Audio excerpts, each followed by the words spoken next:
A very good question that I received. Very, very good. You know, if you have questions about the Dragon's Path, I will try to answer them. Of course, I don't know everything about the Dragon's Path, but eventually I try to answer them because there is a lot of, well, yeah, there is a lot of, yeah, I had a lot of experience with a lot of things, but not with everything, of course. Like I said, every path is different, but I will try to answer them. If you have any questions, I will try to answer them. Everything to help you and your dragon. So yeah, there was one question that was actually very good, and I wanted to share this with you. A very good question. This was after my video of having, sexual interactions with the dragon, and that is the question was actually how can a dragon have sexual interaction with a human being? I mean, they are spirits. Spirits cannot have sexual interaction. They are transparent. They are not, they are not sexual active. So how come that dragon spirit can be sexual active? Well, actually, because the dragon, very good question by the way. The dragon is actually not dead. There are a lot of spirits here on Earth that are lost, and most of the time it's because they are dead, or they belong somewhere else.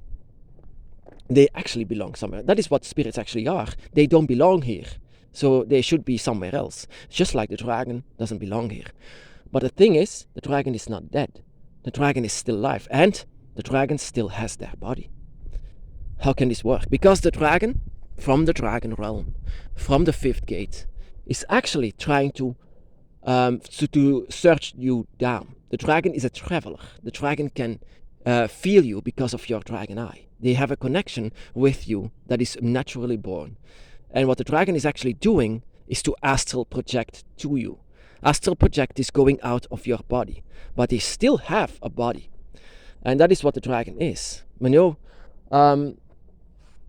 the dragon goes out of their body, they go to this place, and sometime, and the first time that I've ever felt this, that the dragon can have sexual intercourse was in fact during Skyclad ritual. And that was a ritual that you do without clothes, so that you and your dragon can have this dance together, you can say, this interaction, that sometimes it even goes to sexual intercourse with each other.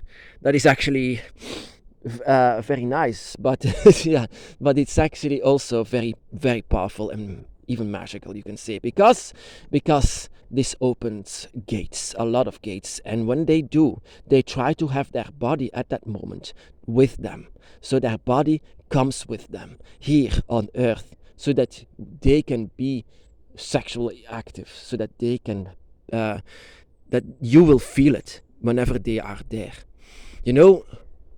There might be more than one dragon by your side, and they might all feel different. Some feel like your parents, some feel like even your children, some feel like a friend, but there can be some of them that are actually more like a lover, and this can be very, very powerful.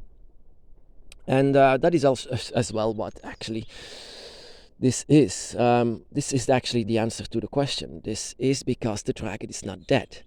That is what Fafnir's power is. Fafnir's power is dragon fire, but that doesn't mean real fire. I mean real fire. That means a dragon spirit. A dragon spirit doesn't die. It just continues on. And it even creates a new body in a rebirth. That is what dragon's fire is. It is like a phoenix fire. They are reborn. They are reborn in the dragon's gate. They are reborn with a body and all that they need. And so they can astral project to this place. And when you help them with a lot of dragon magic, the dragon manipulation in other words, then in this case, they can be indeed active. They can be physical even. And that is what you can also, you can feel the dragon. If you are sleeping, for example, if you are in your bed, or just walking in this forest, sometimes it feels like someone or something is touching you. And that is most of the time the dragon that I could feel. And sometimes people say, what is this? And in fact, that was a dragon that is trying to do a physical contact with you. The dragon is constantly touching your spirit. In these moments, you can see and even feel that the dragon is trying to touch you, and as well your physical body as well. And that is why it's possible, why you can have sexual intercourse with the dragon.